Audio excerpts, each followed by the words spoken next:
Nas últimas décadas, o consumo de entorpecentes à base de opioides aumentou drasticamente nos Estados Unidos.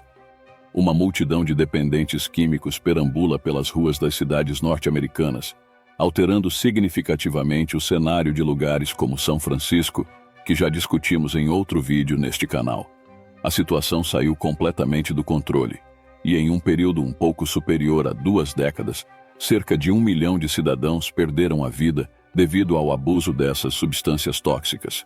Normalmente, as notícias que abordam esse tema apontam o fentanil e os cartéis de drogas mexicanos como os principais vilões. Isso faz sentido, uma vez que o fentanil é a principal causa de vítimas e é produzido por cartéis no México, sendo posteriormente transportado para os Estados Unidos. No entanto, o que a maioria das notícias costuma omitir é o papel de uma família considerada a maior responsável por essa crise e que lucrou enormes quantias de dinheiro, explorando pessoas a ponto de se tornar uma das famílias mais ricas do mundo. Não estou falando da família Guzmán ou de qualquer outra relacionada aos cartéis mexicanos. Estou falando da família Sackler, uma das mais ricas e influentes do mundo. Como essa família se tornou tão poderosa e como utilizou seu poder para obter mais dinheiro e mergulhar o país em uma epidemia é o que vou lhe contar neste vídeo. A expressão self-made man é comumente usada nos Estados Unidos para descrever pessoas que alcançaram o sucesso por meio de seus próprios esforços e qualidades. Essa expressão se encaixa perfeitamente na primeira parte da história de 3 irmãos norte-americanos, filhos de imigrantes judeus, que superaram várias dificuldades e construíram um verdadeiro império. Arthur, Mortimer e Raymond Sackler nasceram em Nova York entre os anos de 1913 e 1920. Os 3 irmãos cresceram no distrito do Brooklyn, onde seus pais possuíam uma pequena mercearia. Apesar de sua origem humilde, Arthur, o filho mais velho, conseguiu entrar na Escola de Medicina da Universidade de Nova York em 1933, onde se formou médico 5 anos depois. Seus irmãos seguiram o mesmo caminho profissional e também se tornaram médicos, e até na especialidade, os irmãos Sackler estavam alinhados, já que todos eles se tornaram psiquiatras. Após a formação, os 3 irmãos trabalharam juntos no Hospital Psiquiátrico Creedmoor, localizado em Nova York. Juntos, eles publicaram mais de 150 artigos acadêmicos, e tudo indicava o início de 3 promissoras carreiras na psiquiatria. No entanto, não seria atuando como médicos que Arthur, Mortimer e Raymond entrariam para a história. Conforme Patrick, autor de um livro sobre a família, Arthur sempre demonstrou interesse em diversas áreas do conhecimento. Durante seus anos de universidade, ele aceitou vários trabalhos para ajudar a cobrir os custos de seus estudos. Um desses trabalhos foi como redator na agência de publicidade William Douglas, uma das primeiras a se especializar em publicidade farmacêutica. Arthur teve um desempenho notável nessa função, e anos mais tarde, mais precisamente em 1947, ele comprou a agência, marcando seu ingresso no mundo dos negócios. Até aquele momento, as propagandas de medicamentos tinham como alvo convencer os pacientes dos benefícios de cada remédio. No entanto, Arthur provocou uma verdadeira revolução ao entender que os médicos deveriam ser o público-alvo das campanhas. A partir desse ponto, ele reformulou completamente o foco das propagandas de seus clientes na agência.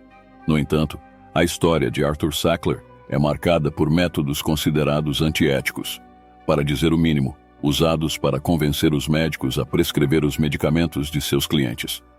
A agência de Arthur recorreu a estratégias polêmicas e controversas, como a contratação de médicos renomados para emitir opiniões sem revelar que eram pagos por isso. Além disso, eles usaram estudos desenvolvidos pelos próprios laboratórios como se fossem pesquisas acadêmicas, ocultando inclusive os efeitos colaterais dos medicamentos. Além disso, Arthur foi além na área de publicidade farmacêutica ao criar um jornal chamado Medical Tribune, com edições quinzenais que atingiam mais de 1 milhão de médicos em mais de 20 países.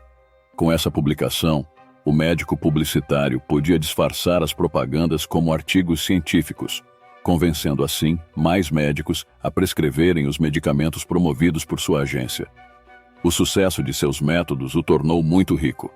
No entanto, foi na década de 1960 que ele realmente ganhou fortuna, promovendo 2 medicamentos do laboratório Hoffmann-La Roche, Librium e Valium, que foram apresentados como calmantes a serem usados em praticamente qualquer situação. O diazepam, um dos componentes do Valium, tornou-se o medicamento mais vendido nas décadas seguintes, gerando uma epidemia de dependentes da substância. Em sua expansão empresarial, Arthur Sackler comprou um pequeno laboratório em 1952 e compartilhou a empresa com seus 2 irmãos. Na época, essa transação parecia insignificante, mas de certa forma mudaria a vida de milhões de pessoas. O laboratório Purdue Frederick havia sido fundado em 1892 em Nova York. Até a aquisição pelos irmãos Sackler, era um laboratório pequeno que fabricava produtos como laxantes e removedores de cera.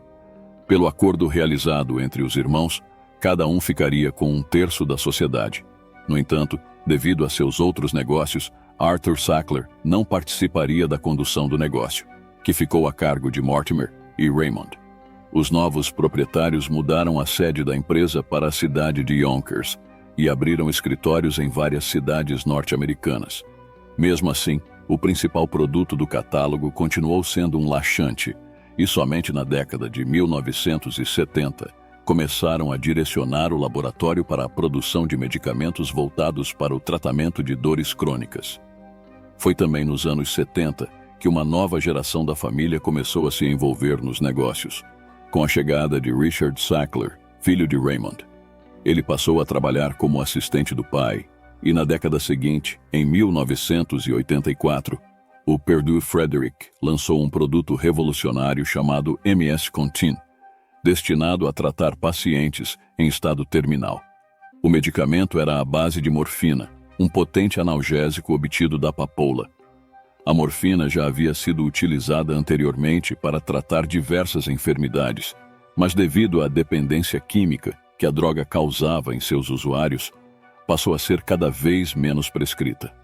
O MS-Contin conseguiu tornar a morfina atrativa novamente ao introduzir um sistema de liberação controlada. Normalmente, nessa época, os comprimidos e cápsulas liberavam todo o conteúdo pouco tempo após serem ingeridos, o que no caso de medicamentos como a morfina, causava alucinações nos pacientes e o efeito durava pouco tempo, exigindo que os pacientes tomassem novas doses em intervalos curtos, aumentando assim o risco de dependência. Com o sistema Contin, que significa contínuo, a substância era liberada lentamente ao longo de 12 horas, combatendo a dor e reduzindo os efeitos colaterais. O novo tratamento foi um sucesso e passou a gerar aproximadamente 400 milhões de dólares anuais para a empresa, tornando a família ainda mais rica. Com isso, eles deixaram para trás a fabricação de laxantes e produtos mais simples. O sucesso do laboratório não foi vivido por todos os 3 irmãos, pois Arthur Sackler faleceu em 1987 e seus filhos venderam sua parte na empresa para Raymond e Mortimer, que continuaram à frente dos negócios, com Richard assumindo cada vez mais o protagonismo. No entanto, um memorando elaborado por um dos membros da empresa fez soar o alerta na companhia. O memorando, enviado diretamente para Richard, lembrava que a patente do MS-Contin venceria durante a década de 1990 e que a empresa passaria a enfrentar a concorrência de medicamentos genéricos. Nessa época, Richard Sackler, que era o gerente de pesquisas da empresa e tinha ambições de assumir o cargo de presidente, iniciou as pesquisas para desenvolver um novo medicamento. Após anos de pesquisas, em 1996, foi lançado o OxyContin, o medicamento que tornou a família Sackler uma das mais ricas do mundo, mas também desencadeou uma crise de enormes proporções nos Estados Unidos. Nesse meio tempo, a empresa mudou seu nome para Purdue Pharma e declarou que se dedicaria completamente ao desenvolvimento de medicamentos para a dor. Agora, voltando ao novo medicamento, O OxyContin utilizava o mesmo sistema de liberação controlada do MS-Contin, porém com uma substância diferente, a oxicodona. Essa substância, assim como a morfina, também é um opioide, o que significa que ambas são obtidas da papoula, mas por processos diferentes. Após obter a aprovação para a comercialização do OxyContin, Richard Sackler utilizou vários dos métodos de publicidade que haviam sido desenvolvidos por seu tio, Arthur, começando pela utilização de artigos científicos supostamente desenvolvidos pela própria equipe e escondendo informações. A empresa também utilizou um artigo da década anterior, publicado na prestigiada revista New England Journal of Medicine, que apontava um baixo percentual de dependência química entre usuários de medicamentos à base de opioides. No entanto, a Purdue Pharma não mencionou que não se tratava de um estudo aprofundado e que os autores analisaram apenas pacientes que receberam doses controladas dentro do ambiente hospitalar. Isso foi apenas o começo. Com quase 1.000 representantes comerciais que varreram os Estados Unidos, visitando hospitais, clínicas e consultórios para convencer os médicos a receitar o medicamento para os mais variados casos, o OxyContin se tornou o analgésico mais vendido do país. A empresa visava vendê-lo não apenas para pacientes em recuperação de cirurgias, mas também para dores menos agudas e duradouras, como artrite, dores nas costas, lesões esportivas e fibromialgia. A estratégia de vendas incluía a realização de congressos médicos em resorts de luxo e a organização de eventos, sempre com todas as despesas pagas pela Purdue Pharma. O resultado, do ponto de vista comercial e financeiro, foi estrondoso. O OxyContin tornou-se um sucesso de vendas e, em 2000, apenas 4 anos após o lançamento, rendeu mais de $1 bilhão ao caixa da empresa. Estima-se que somente com esse medicamento, a empresa faturou $31 bilhões, contribuindo em grande parte para que a família Sackler acumulasse um patrimônio de $13 bilhões e ocupasse um lugar entre as 20 famílias mais ricas dos Estados Unidos, de acordo com uma revista em 2016. No entanto, os problemas começaram a surgir na mesma velocidade. Apenas alguns anos após o lançamento do OxyContin, as autoridades começaram a identificar abusos no consumo. Como era mais fácil e legal obter o OxyContin do que outras drogas, os usuários começaram a esmagar os comprimidos e utilizá-los da mesma forma que outras drogas, como cocaína ou heroína. Conforme essas práticas se espalhavam rapidamente, surgiu um mercado alternativo de venda de comprimidos e receitas. Inicialmente, a empresa se eximiu de qualquer responsabilidade, alegando que não tinha culpa se parte dos consumidores faziam mau uso de seu produto. No entanto, à medida que o número de viciados aumentava e o número de mortes chamava a atenção, ficou claro que a empresa estava cometendo crimes. Começando pela aprovação do medicamento, normalmente, qualquer medicamento precisa ser aprovado pela Food and Drug Administration, FDA, nos Estados Unidos, um processo que normalmente dura pelo menos 1 ano e requer vários estudos, testes e comprovações. No caso da Purdue Pharma e do OxyContin, foi descoberto anos depois que várias das exigências não foram cumpridas, e o medicamento foi aprovado em questão de meses. Embora não haja provas concretas de corrupção, apenas 1 ano após a aprovação, Curtis Wright, um funcionário da FDA envolvido na liberação do medicamento, pediu demissão para assumir um cargo no laboratório da família Sackler, com um salário 3 vezes maior.